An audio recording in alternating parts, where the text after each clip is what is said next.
Baik, Assalamualaikum warahmatullahi wabarakatuh. Perkenalkan nama saya Airi Farahayu Anida. Saya merupakan mahasiswi dari program studi psikologi Universitas Insan Cinta Indonesia.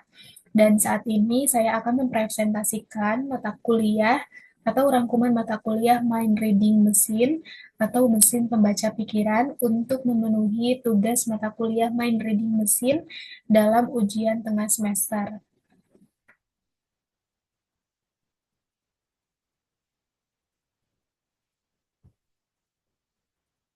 Nah, kita mulai dari judulnya, Mind Reading Machine, yaitu mesin pembaca pikiran. Untuk pendahuluannya atau latar belakangnya, Mind Reading Machine sebagai teknologi masa depan atau mesin pembaca pikiran sebagai teknologi masa depan. Nah, Mind Reading Machine itu merupakan teknologi yang dirancang untuk menangkap dan menginterpretasi aktivitas otak manusia. Teknologi ini menggabungkan bidang psikologi, ilmu saraf atau neuroscience, dan kecerdasan buatan atau artificial intelligence. Tujuannya adalah untuk memahami pikiran, emosi, dan niat seseorang melalui pola-pola aktivitas otak. Teknologi ini memiliki potensi potensi yang besar dalam mengubah cara manusia untuk berkomunikasi, berpikir, dan berinteraksi dalam kehidupan sosial maupun klinis. Kita lanjut ke definisi mind reading machine atau pengertian dari mesin pembaca pikiran. Jadi mind reading machine itu bukan alat pembaca pikiran secara harfiah. Teknologi yang menangkap dan mengartikan aktivitas otak untuk memahami pikiran atau perasaan. Alat ini biasanya menggunakan elektroda atau EEG atau pemindai otak atau fMRI untuk merekam sinyal-sinyal saraf dari otak. Data otak nanti itu yang ditangkap akan diproses oleh sistem berbasis artificial intelligence untuk mengenali pola yang berkaitan dengan emosi, bahasa, atau niat seseorang. Contoh aplikasinya termasuk membantu pasien nonverbal, pemantauan suasana hati, dan kemungkinan mengakses pikiran yang terpendam antara imajinasi film dan dunia nyata. Dalam fiksi ilmiah, dalam film fiksi ilmiah, mesin pembaca pikiran digambarkan bisa membaca pikiran secara instan dan sempurna. Teknologi ini masih terbatas dan kompleks. Setiap individu perlu menjalani pelatihan agar mesin mengenali pola otak pribadinya. Nah, AI yang digunakan ini belum mampu menerjemahkan pikiran secara kata demi kata, tetapi hanya bisa memahami makna umum dari aktivitas otak. Dan ini juga ada penelitian pada tahun 2023 oleh University of Texas berhasil berhasil merekonstruksi bahasa dari aktivitas otak menggunakan fMRI, namun masih dalam lingkungan laboratorium. Tantangan lainnya itu termasuk tingginya biaya, apalagi fMRI biasanya itu eh, biayanya memang cukup tinggi dan termasuk mahal, keterbatasan akses juga, dan isu penting terkait etika serta privasi mental yang masih terus diperdebatkan. Selanjutnya, fungsi otak dan peranannya dalam mind reading. Otak itu terdiri dari berbagai bagian yang bekerja layaknya orkestra. Tidak ada satu pusat tunggal, melainkan kolaborasi antar jaringan. Yang kedua, teknologi antarmuka otak komputer atau Brain Computer Interface atau BCI mencoba menangkap sinyal otak untuk menginterpretasi pikiran dan emosi. Teknologi ini juga belum mampu benar-benar membaca pikiran seperti telepati, tetapi mendeteksi aktivitas saraf yang mewakili kondisi psikologis tertentu. Lanjut ke empat bagian otak yang penting dalam BCI atau Brain Computer Interface. Korteks prefrontal itu yang pertama, untuk fungsinya atau tanggung jawabnya itu atas fungsi kognitif seperti berpikir, merencanakan, dan mengambil keputusan. Yang kedua, amigdala yang fungsinya itu berperan untuk mengelola emosi seperti ketakutan, kecemasan, dan kegembiraan. Yang ketiga, korteks visual. Nah, ini fungsinya untuk mengolah informasi visual dan membentuk gambaran mental dari memori atau imajinasi. Dan yang terakhir, bagian otak yang paling penting adalah korteks motorik.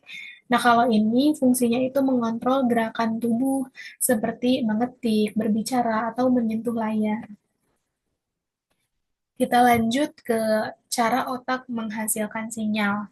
Neuron itu berperan sebagai pengirim pesan dalam otak melalui sinyal listrik atau dinamakan potensial aksi. Sinyal ini muncul dari pergerakan partikel bermuatan dalam sel saraf dan berpindah melalui sinaps ke neuron lain. Nah, dua hal penting yang diamati dari aktivitas otak itu yang pertama, sinyal listrik. Cepat saat fokus, lambat saat rileks. Yang kedua, aliran darah di otak, yaitu meningkat di area yang sedang aktif untuk memenuhi kebutuhan energi dan oksigen. Lanjut ke interpretasi sinyal oleh teknologi. Kalau bagian ini, komputer itu nantinya menangkap sinyal otak, yaitu listrik dan aliran darah untuk mengetahui pola yang mewakili pikiran atau emosi. Contoh penerapannya, nantinya mesin itu bisa mendeteksi kecemasan melalui amigdala yang aktif, menggerakkan kursor komputer hanya dengan pikiran saat fokus, lalu bisa menganalisis respons otak terhadap imajinasi atau kenangan. Nah, sinyal otak itu diibaratkan sebagai tulisan tangan unik yang perlu dilatih terus-menerus agar dikenali oleh sistem artificial intelligence. Selanjutnya, ke teknologi penangkap aktivitas otak. BCI atau Brain Computer Interface atau antarmuka otak komputer adalah teknologi yang menangkap dan mengartikan sinyal saraf dari otak. EEG dan fMRI adalah dua teknologi utama yang digunakan untuk mengamati pola aktivitas otak. Tujuan utamanya bukan membaca pikiran secara langsung, tetapi mengamati korelasi antara pola otak dengan pikiran atau perasaan, dan bisa memberikan dasar ilmiah untuk mengembangkan pemahaman baru dalam psikologi dan intervensi klinis. Selanjutnya ke EEG atau elektroencephalography sebagai mikrofon otak. Kalau ini fungsinya bisa mendeteksi sinyal listrik dari neuron melalui sensor di kulit kepala. Terus menangkap aktivitas otak secara real time dengan kecepatan milidetik. Contohnya, aktivitas otak berbeda saat stres. Misalnya sebelum ujian dan saat tenang atau meditasi.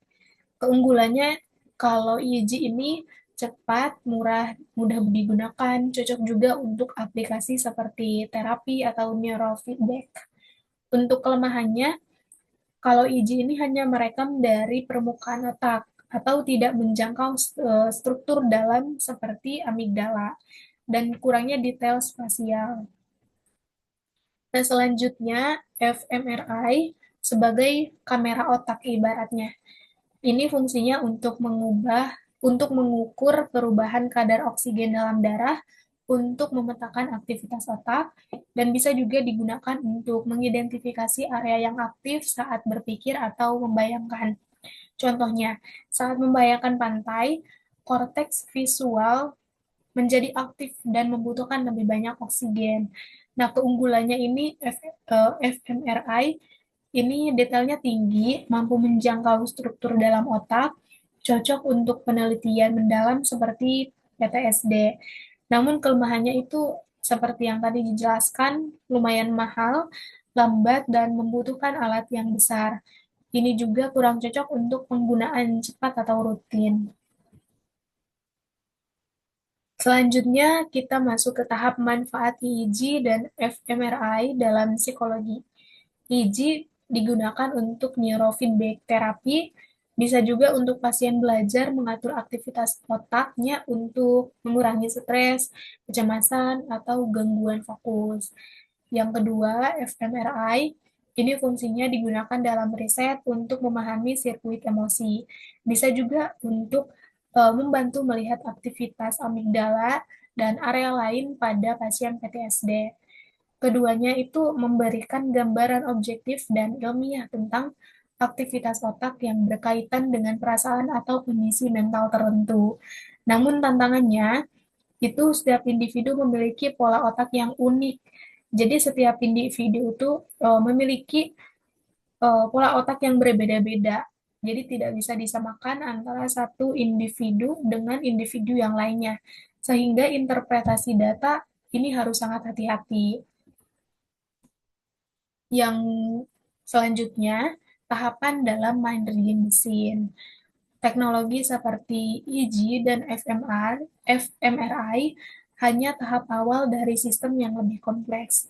Untuk mengubah sinyal otak menjadi informasi psikologis yang berguna, diperlukan tiga proses yang utama atau yang paling penting. Yang pertama, akuisisi sinyal, yang kedua, pemrosesan data, dan yang ketiga, interpretasi output. Proses-proses tersebut ini menjadi fondasi semua jenis teknologi mind reading saat ini. Slide selanjutnya yaitu akuisisi sinyal, yaitu menangkap sinyal sebagai representasi pikiran. Otak itu bisa menghasilkan sinyal listrik, EEG, dan aliran darah fMRI saat berpikir atau merasakan sesuatu. Alat seperti EEG dan fMRI berfungsi sebagai sensor untuk menangkap sinyal ini. Sinyal yang tertangkap masih mentah atau raw data, belum siap digunakan langsung. Contohnya, EEG menangkap gelombang otak saat grogi atau meditasi, dan fMRI bisa mendeteksi peningkatan aliran darah saat membayangkan pemandangan.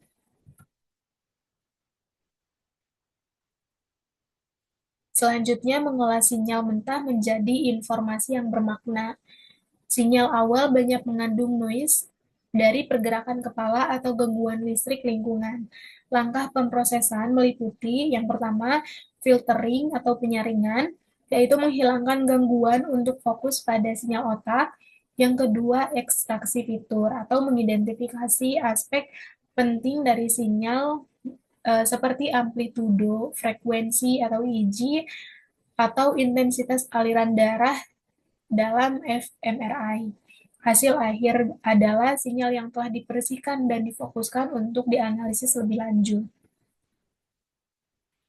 Selanjutnya, menerjemahkan sinyal menjadi wawasan psikologis. Nah, output yang telah diproses tadi akan dianalisis menggunakan kecerdasan buatan atau artificial intelligence. Komputer itu akan mengubah pola sinyal menjadi representasi yang dapat dimengerti manusia. Contohnya, kalau dalam EEG, ditampilkan dalam grafik real time untuk terapi neurofeedback. Nah, kalau dalam fMRI, itu bisa memetakan area otak aktif saat mengalami stres atau ketakutan. Hasil ini juga bisa menjadi acuan yang digunakan psikolog untuk mengamati kondisi emosi pasien secara objektif. Lalu, peran artificial intelligence dalam mind reading mesin atau dalam mesin pembaca pikiran. Nah, AI ini, khususnya mesin learning, bisa menerjemahkan sinyal otak menjadi makna psikologis. Mesin learning belajar dari ribuan data sinyal otak, seperti EEG atau fMRI yang telah diberi label, misalnya cemas atau tenang. Nah, dengan fitur seperti frekuensi EEG, machine learning mengelompokkan data ke dalam kategori kondisi psikologis. Teknologi ini juga mampu mengenali pola baru meskipun belum pernah diajarkan sebelumnya. Inilah yang dinamakan dengan prinsip klasifikasi. Deep learning. Kalau deep learning itu adalah versi canggih dari machine learning, menggunakan jaringan saraf tiruan seperti neural networks yang memproses data secara bertingkat, cocok digunakan untuk data kompleks seperti fMRI atau suara batin istilahnya. Selanjutnya, penerapan artificial intelligence, machine learning, dan deep learning dalam psikologi. Yang pertama, neurofeedback. Machine learning bisa mengenali pola EEG cemas ditampilkan dalam bentuk visual nantinya. Bisa digunakan untuk terapi relaksasi, misalnya mengelola stres dan kecemasan. Efektivitasnya bisa bervariasi dan masih dalam pengujian ilmiah saat ini. Yang kedua, penelitian emosi atau PTSD. Deep Learning menganalisis fMRI, yaitu deteksi aktivitas amigdala. Yang kedua, berpotensi membantu desain terapi emosi berbasis otak. Dan yang ketiga, untuk keterbatasannya ini, biayanya mahal dan aksesnya terbatas dan masih dalam tahap eksperimen.